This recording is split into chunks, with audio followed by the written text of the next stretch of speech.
लड़का बनी बहू। पूरे 28 साल का हो चुका था ऋषभ, लेकिन शादी करने को तैयार ही नहीं था।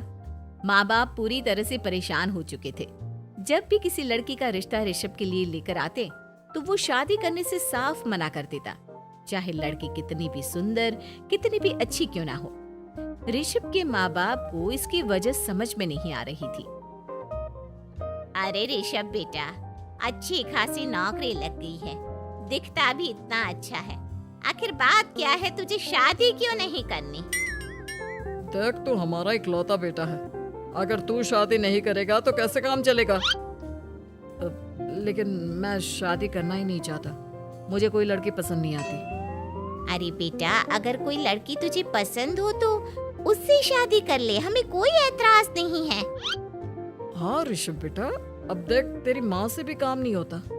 घर में एक बहू आ जाएगी तो कम से कम घर का माहौल भी अच्छा होगा और तेरी माँ को मदद भी मिल जाएगी। लेकिन मम्मी पापा कहाँ ना, मुझे लड़कियां पसंद ही नहीं आती। अरे लड़कियां पसंद नहीं आती तो क्या लड़का पसंद आता है?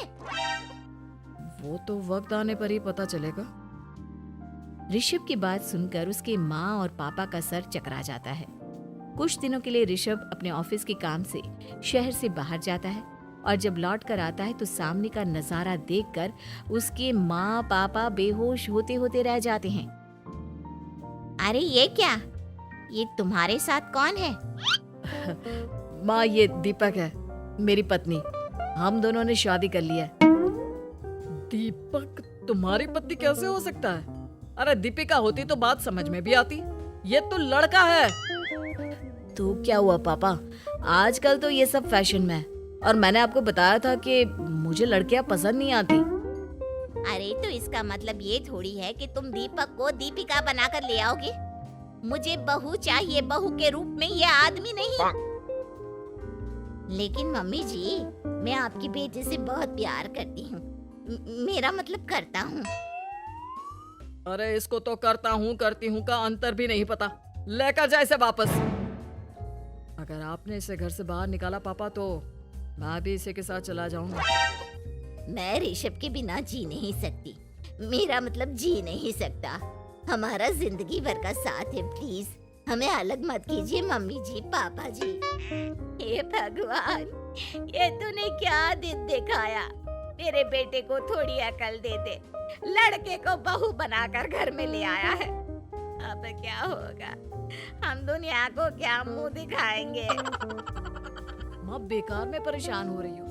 दीपक आपके सारे काम करेगी और एक अच्छी बहू की तरह आपके साथ रहेगी, देखना। पहले तो खुद तो क्लियर कर ले कि ये कुछ करेगा या करेगी, बाद में हम सोचते हैं कि हम क्या करें। बहू के आने के बाद क्या करते हैं, मुंह दिखाई की रस्म, तो आप भी वही कर लीजिए। आप चाहे तो मैं पूरे मोहल्ले में न्योता दे आती हूँ। अरे रहने दे, तेरी वजह से बेइज्जती और ज्यादा होगी। आई बड़ी, अब मेरा मतलब है आया बड़ा न्योता देने वाला। अगले दिन सुबह के वक्त दीपक बड़ी नजाकत से चलता हुआ सबके लिए चाय बनाकर सुबह सुबह बालकनी में आ जाता है। प्रणाम मम्मी जी, प्रणाम पापा जी। ये देखिए, चाय बिल्कुल आपकी पसंद की है। मुझे ऋषभ ने सब कुछ बता दिया था कि आपको क्या क्या पसंद है। हे भगवान, ये सब क्या हो रहा है? ये क्या नौटंकी है? नौटंकी कहाँ है? माँ देखिए तो, मेरा दीपक आपका कितना ख्याल रख रहा है। लाओ, अब जो भी है, जैसी भी है, चाय पियेंगे ही सही।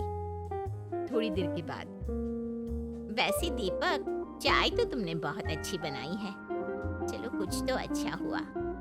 अगले दिन, अजी सुनते हैं, आज पैरों में बड़ा दर्द हो रहा है, लग रहा है घुटनों में फिर से कुछ न कुछ प्रॉब्लम हो रही है। डॉक्टर ने वो दवाई दी थी, उसकी मालिश करो ना अपने घुटनों पर, आराम मिल जाएगा। वो क्या है ना, खुद के हाथों से ठीक से मालिश नहीं हो पाती। अरे मम्मी जी, आपको परेशान होने की क्या जरूरत है, मैं हूँ ना, लाइए मैं आपके पैरों पर मालिश कर देता हूँ, मेरा मतलब कर देती हूँ।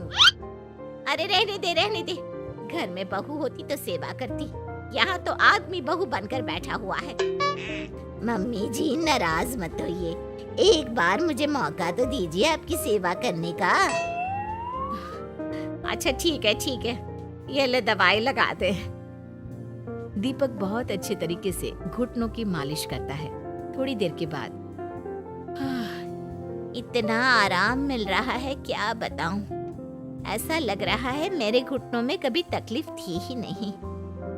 लगता है तुम्हारी लड़का बनी हुई बहू तुम्हें पसंद आने लगी है। ऐसा कुछ भी नहीं है, वो तो बस इतने अच्छे से मालिश की इसलिए मैंने इसकी तारीफ कर दी। मम्मी जी पापा जी आपस में लड़ाई नहीं करते। अच्छा आप ये बताइए शाम के खाने में क्या खाएंगे? पनीर, दाल मखनी, पुलाव, कुछ भी स्पेशल बता दीजिए। अरे भाई ये सारी चीजें मुझे तो खाने में बहुत ही पसंद है।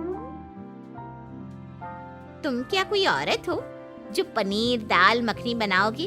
हाँ, अरे लड़का हो तो लड़के की तरह बिहेव किया करो ना। भले ही मैं लड़का हूँ तो क्या हुआ, अब तो मैं ऋषभ की पत्नी और आपके घर की बहू हूँ, तो मुझे उसी तरह से रहना पड़ेगा ना। अच्छा ठीक है, जो तुम्हें पसंद है बना लो। आदमी रसोई में खाना बनाते हुए कैसे लगते हैं, जरा मैं भी तो देखूं। शाम को दीपक सबके लिए अच्छा सा खाना बनाकर डाइनिंग टेबल पर लगा देता है। ऋषभ ऑफिस से जब लौट कर आता है, सब लोग खाना खाने के लिए बैठ जाते हैं। अरे वाह, क्या गजब का पनीर और दाल मखनी बनाई है। ऐसा जायका तो होटल के खाने में भी नहीं आता। दीपक, कितना अच्छा खाना बनाती हो, मेरा मतलब बनाते हो। तुम्हारी इसी अदा की वजह से तो मुझे तुमसे प्यार हो गया। अरे बहुत हो गया, आदमी होकर आदमी से प्यार करते हो। अरे लेकिन कुछ भी कहो, जरा खाना खा कर तो देखो ऋषभ की माँ, मजा आ जाएगा। हाँ वैसे बात तो आपकी सही है, खाना तो वाकई में लाजवाब है। इतना स्वादिष्ट पनीर तो मैंने अपनी जिंदगी में नहीं खाया। कितना अच्छा होता अगर ये दीपिका होती। और फिर अगली सुबह कुछ ऐसा होता है जिसे देखकर ऋषभ के माँ और पापा ना केवल खुश होते हैं बल्कि हैरानी से उनकी आंखें फटी की फटी रह जाती हैं।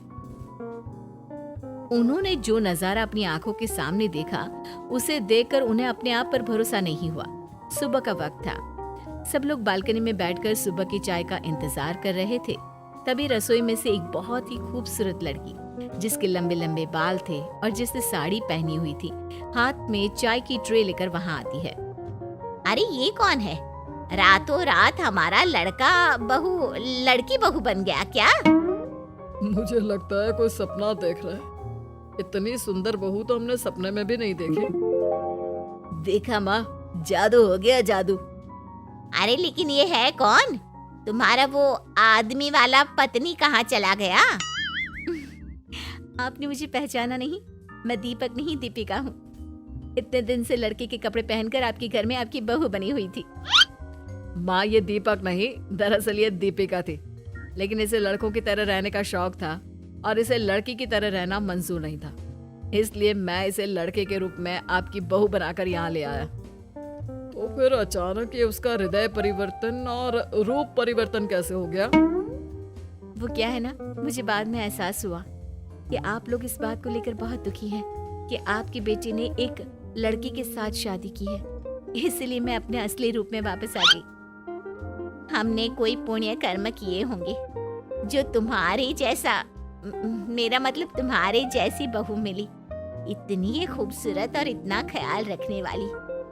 भला हो भगवान का कि हमें लड़की बहू मिली है, लड़का बहू नहीं।